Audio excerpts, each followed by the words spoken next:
kuadrin opozitar mendoj që çdo vendim që duhet të marrim, duhet mendojmë kush është hapi tjetër.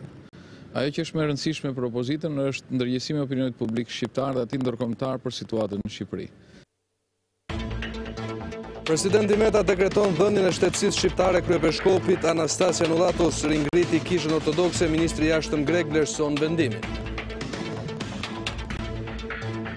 Me diu flet për aksionin opozitar, do të përdorin çdo instrument për të sjellë vendin në binarët kushtetues, nevojë për raport të ri me ndërkombëtarët. Shoqëria civile proteston në Tiranë për vdekjen e të riut në një spital të Francës. Meta kërkon hetim, ambasada franceze presim autopsinë e viktimës. Djali masakron me çekiç shtati në oborrin e banesës, trupin e pajete fshehur në liçenin e Farkës. Autorit do të martohej në mesin e janarit 2018. Çështja e emrit Maqedonisë po shkon drejt zgjidhjes. Kryeministri Zaev deklaron tërheqjen nga teza e Aleksandrit të Madh pas konfliktit 26 vjeçar.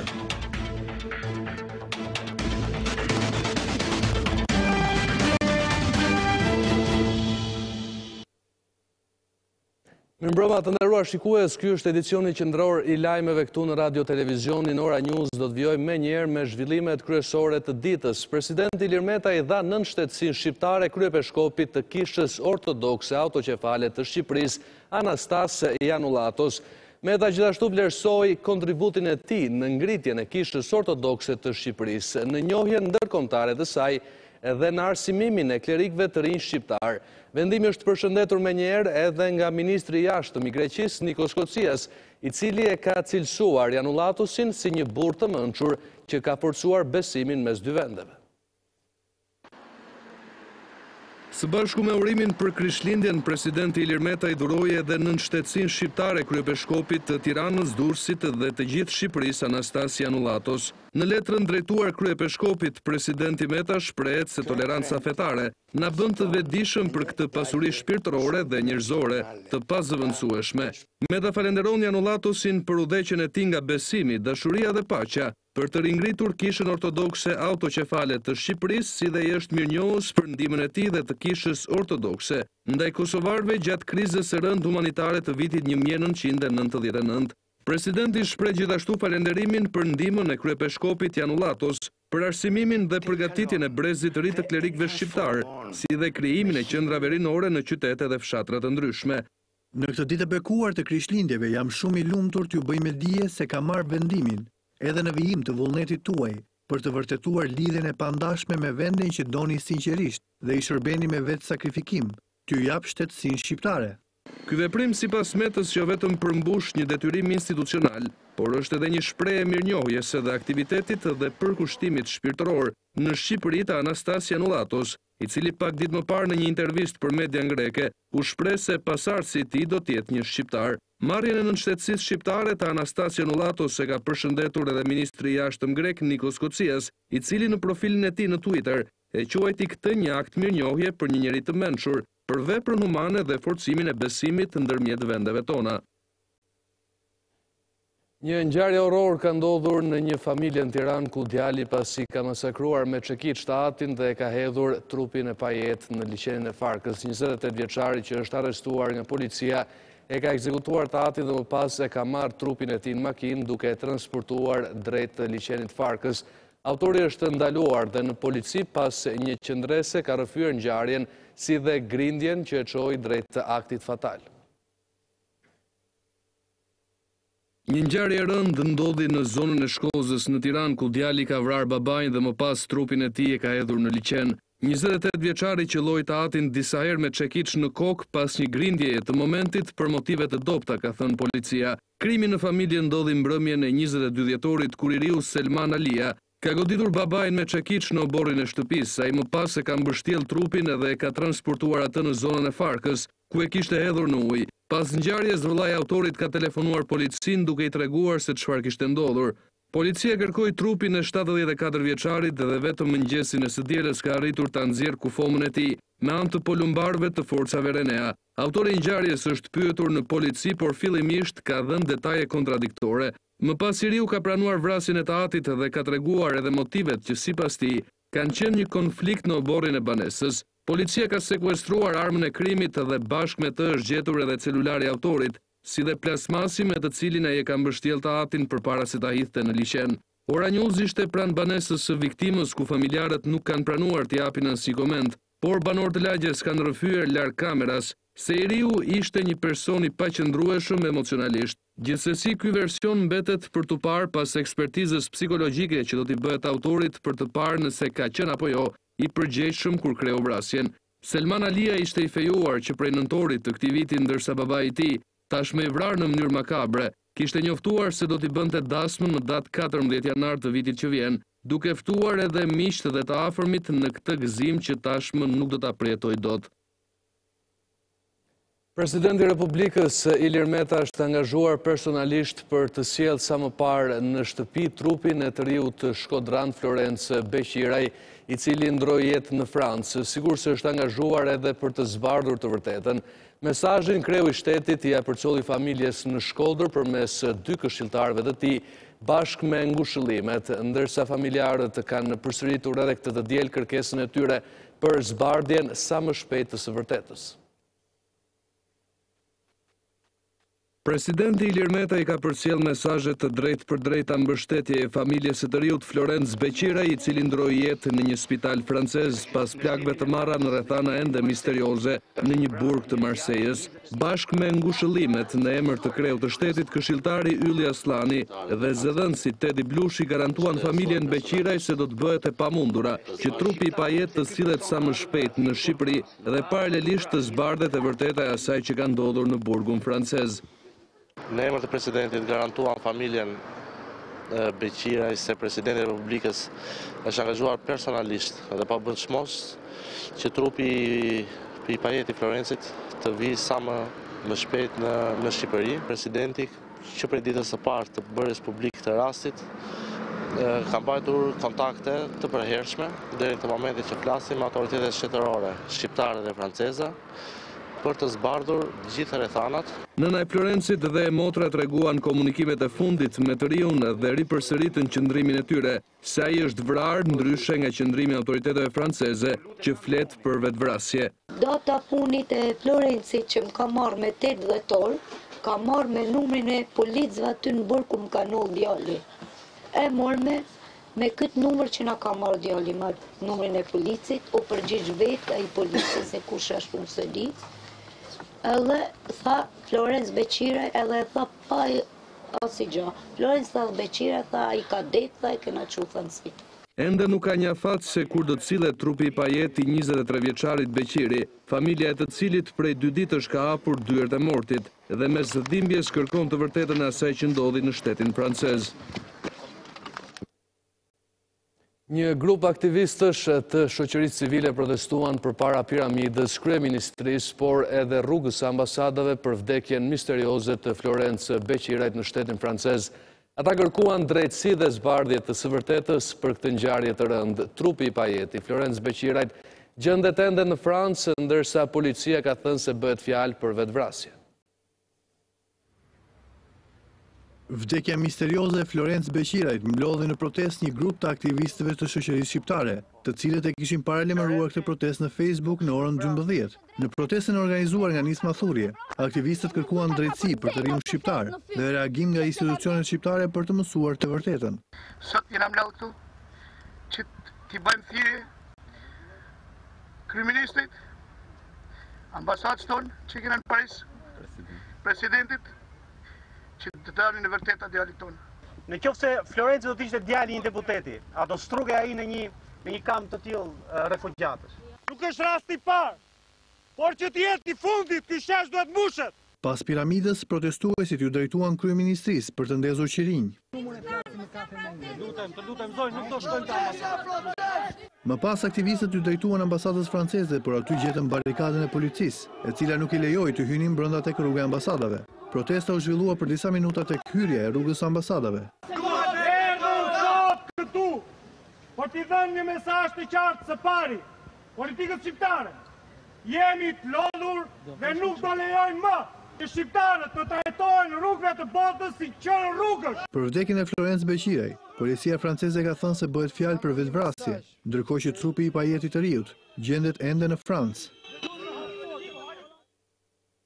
Duket se edhe mediat franceze kanë hedhur dyshimet e tyre lidhur me vdekjen e 23 vjeçarit Florence Beqiraj. Artikuj të ndryshëm rreth vdekjes së mistershme kanë shkruar portalet mediale si dhe shtypi i shkruar francez ku nënvizojnë faktin se vdekja e të riut shqiptar ka ndodhur në rrethana të pashpjegueshme, megjithse nuk lën pa përmendur edhe variantin e vetvrasjes sipas versionit të policisë. Së fundmi, vdekjen e të riut shqiptar për të cilin familjarët pretendojnë se është masakruar në burgun e Marseilles e kanë komentuar edhe mediat franceze, të cilat duket se kanë dhe dyshimet e tyre lidhur me këtë rast. Agjencia lajmeve AFP ka shkruar se vdekja e Florence Beqirajt ka ndodhur në rrethana të pashpjegueshme, pasi riu shqiptar kishte hequr dorë nga azili, shkruhet më tej dhe kërkonte të kthehej sa më parë në Shqipëri për të bashkuar me familjen për festat e fundvitit. Pse duhet të vriste veten kur do të kthehet tek familja në Shqipëri, shtron pyetjen AFP.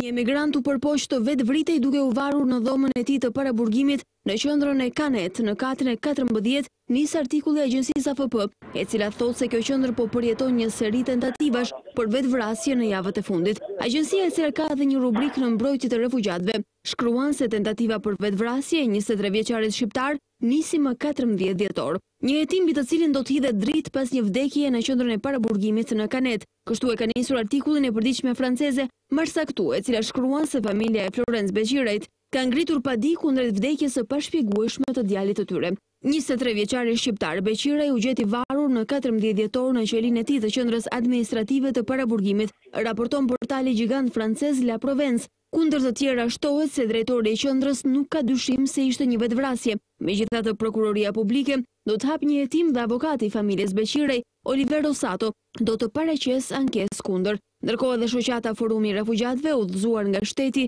për të ofruar ndihmë juridike për njerëzit në paraburgim, bën thirrje që të hidhet dritë mbi këtë rast, që sipas burimeve mediatike vjen pas 6 përpjekjeve të tjera për vetvrasje gjatë këtij muaji.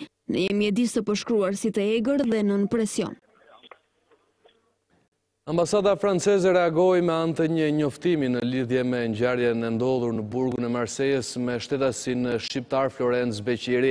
Ambasada franceze në Tiranë shpreh ngushëllimet e saj të përzemërta për familjen dhe të afërmit të Florencit, njëri shqiptar i cili vdiq në qendrën spitalore Nord në Marseille. Në njoftim, ambasada njofton se do të kryhet një autopsi në ditën e vijim dhe se hetimet për rrethanat e kësaj tragjedie do të vazhdojnë.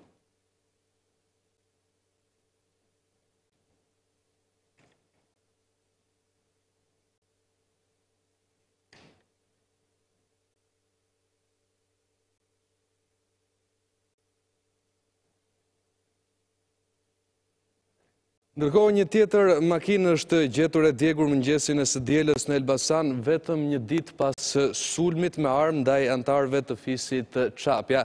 Automjeti pa targa u gjet i shkrumbuar në lagjen Kalan, ndërsa deri tani askush nuk është paraqitur në polici për të denoncuar djegjen e kësaj makine, gjë që ka rritur edhe dyshimet.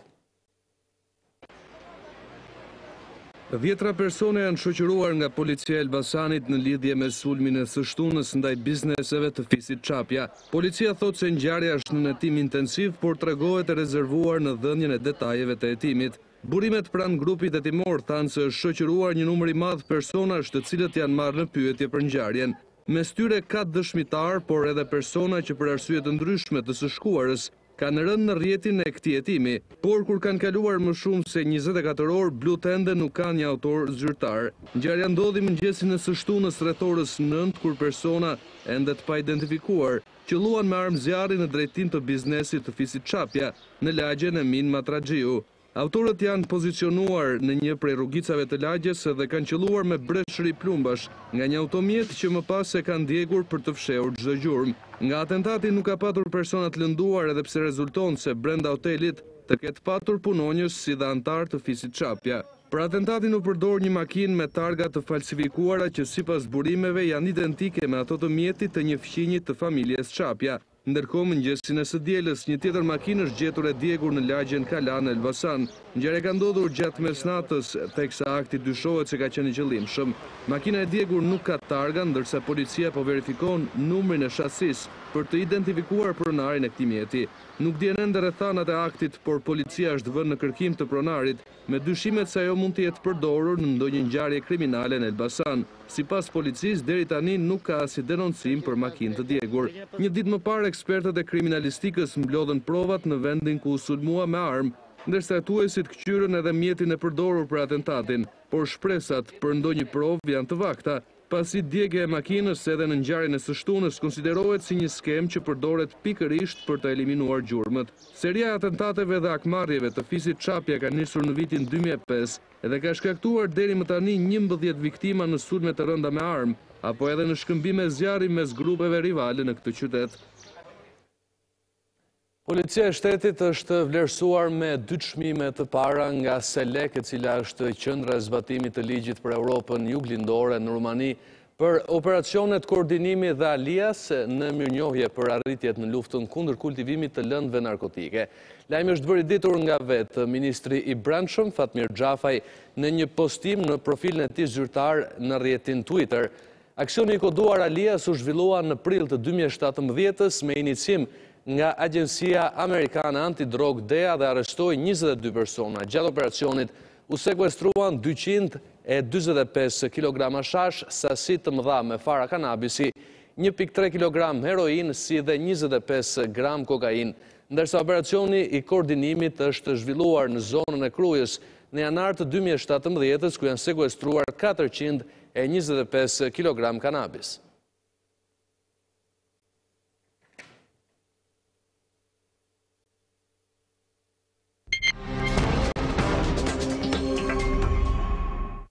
Kryetari i Partisë Republikane Fatmir Mediu mbështet çdo instrument për fshirë protestat apo bojkotin kundër qeverisë, por thotë se krahas këtyre opozita duhet të ndërgjegjësojë qytetarët dhe ndërkombëtarët për situatën e vështirë që po kalon. Mediu shtoi se opozita duhet të zhdërvjelësohet në marrëdhëniet me ndërkombëtarët.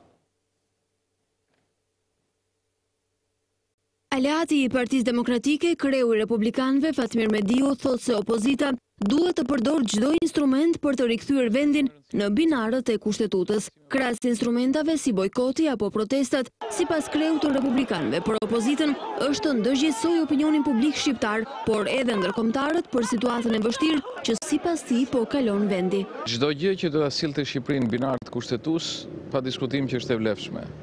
Në kuadrin opozitar mendoj që çdo vendim që duhet marrim, duhet mendojmë kush është hapi tjetër. Ajo që është më e rëndësishme për opozitën është ndërgjegjësimi i opinionit publik shqiptar dhe atij ndërkombëtar për situatën në Shqipëri. Dhe kjo kërkon jo vetëm protestë, por kërkon një dialog, një dëgjim reciprok me qytetarët në çdo skaj të Shqipërisë. Mediu kërkon gjithashtu një bashkëpunim intensiv me faktorin ndërkombëtar, duke theksuar se nuk mund të mjaftohet vetëm me denoncimin e zhvillimeve tek ata. Është e rëndësishme që ne ndërtojmë një element bashkëpunimi dhe jo reagimi dhe reflektimi pasi ndodhin ngjarjet. Në këtë kuadër mendoj që ne duhet bëjmë të gjitha lëvizjet për sensibilizimin dhe ndërgjegjësimin e opinionit publik shqiptar dhe atij ndërkombëtar. Në këtë linjë, Mediu komentoi marrëdhënien e opozitës me 2 selit kryesore ndërkombëtare në Tiranë, SBA dhe BE. Nuk ka ngurtësi ajo që do thosha, mendoj që ka nevojë për më tepër zhdërvjellësi dhe kuptim reciprok të gjërave. Do nuk mendoj që opozita duhet gjykojë që faktori ndërkombëtar duhet na dëgjojë me patjetër atë që duam ne, apo ne duhet dëgjojmë patjetër atë çka thot faktori ndërkombëtar. Ne duhet bashkëpunojmë për ndërtuar një partneritet i cili është i vlefshëm për sot në opozitë dhe nesër në qeveri. Mediu tha se opozita duhet të bëjë gjithçka që të bashkojë zërin e saj me zërin e qytetarëve, dhe kjo sipas tij është rruga që mund të ndryshojë gjërat. Zëvendës kryeministri i Kosovës Fatmir Limaj deklaroi ditën e diel se çështja e demarkacionit me Malin e Zi duhet përfundojë në muajin janar me një variant i cili respekton interesat e Kosovës dhe të Malit të Zi. Limaj nuk e qartësoi në intervistën e tij se cila është mënyra që i përmbush kërkesat e qytetarëve të Kosovës dhe atyre malazez, por tha se çështja e demarkacionit do të mbyllet shumë shpejt. Çështja e demarkacionit të Kosovës me Malin e Zi do të përfundojë në muajin janar të 2018-s. Kështu deklaroi ditën e diel zëvendës kryeministri i Kosovës Fatmir Limaj në një intervistë për mediat. Kreu i forcës politike i nisma për Kosovën nënvizoi se po punohet në atë formë që të mbeten të kënaqura të dyja palët, por nuk qartësoi se cila do të jetë mënyra që mund të jap zgjidhje kësaj çështjeje. Demarkacioni do të përmbyllet. Unë në pres që muajin e ardhshëm do të shkojmë dhe do të kemi shumicën në Parlamentin e Kosovës për të përmbyllur këtë çështje. Sipas Limajt, po punohet aq fort për të zgjidhur çështjen e demarkacionit, saqë do të duartokitet nga qytetarët e Kosovës, po ashtu edhe nga ndërkombëtarët. Kreu i forcës nisma për Kosovën qartësoi se po punohet në mënyrë që të mbeten të kënaqur të dyja vendet. Limaj bëri të ditur se nga ky proces i demarkacionit asnjë vend nuk do të dalë i humbur. Përkundrazi, sipas tij, Kosova dhe Malizi do të dalin edhe më të fuqishme në marrëdhëniet mes tyre. Zëvendës kryeministri tha më tej me bindje se varianti që do të dërgohet në Parlamentin e Kosovës do të ketë shumicën parlamentare dhe do të jetë i respektuar dhe i pranuar nga Malizi dhe nga miqtë e tjerë. Çështja e emrit të Maqedonisë që mban peng prej vitesh antarësimin e Maqedonisë në NATO duket se do të zgjidhet. Kryeministri i Maqedonisë Zoran Zaev ka shprehur gatishmërinë të tërhiqet nga pretendimi i vendit të tij për trashëgiminë e Aleksandrit të Madh në mënyrë që të ndihmojë në zgjedhjen e konfliktit 26 vjeçar me Greqinë për emrin. Kryeministri i Maqedonisë Zoran Zaev tha se është i gatshëm të tërhiqet nga pretendimi i vendit të tij për trashëgiminë e Aleksandrit të Madh në mënyrë që të ndihmojë në zgjidhjen e konfliktit 26 vjeçar me Greqinë për emrin e Maqedonisë. Tërhiqem nga pretendimi që Maqedonia është trashëguese e vet me Aleksandrit të Madh. Historia nuk na takon vetëm neve, por po ashtu edhe Greqisë dhe shumë vendeve të tjera, tha Zoran Zaev në një intervistë për mediat. Ndërkohë mediat në Maqedoni raportojnë se kryeministri do ta kalojë natën e ndërrimit të viteve në Selanik të Greqisë, pasi pranoi ftesën e kryebashkiakut Yanis Boutaris gjatë vizitës së tij zyrtare në Shkup muajin e kaluar. Përveç ftesës për në Selanik në shenjë të marrëdhënieve të mira fqinjësore, Boutaris u shpreh edhe se do të mundohet që takimi i radhës mes kryeministrave të dy vendeve Zoran Zaev dhe Aleksis Tsipras të mbahet pikërisht në Selanik. Që kur mori pavarësinë nga Jugosllavia në vitin 1991, Maqedonia ka pretenduar së paku një pjesë të trashëgimisë ndaj studiuesit më të njohur të mbretërisë së Maqedonisë së Lashtë, duke zemëruar grekët të cilët emrin Maqedonia e shohin si pretendim të fshehtë territorial kundër rajonit grek me të njëjtin emër, raporton agjencia e lajmeve Associated Press nga Shkupi. Rrjedhimisht Greqia i ka paraqitur veto antarësimit të Maqedonisë në NATO.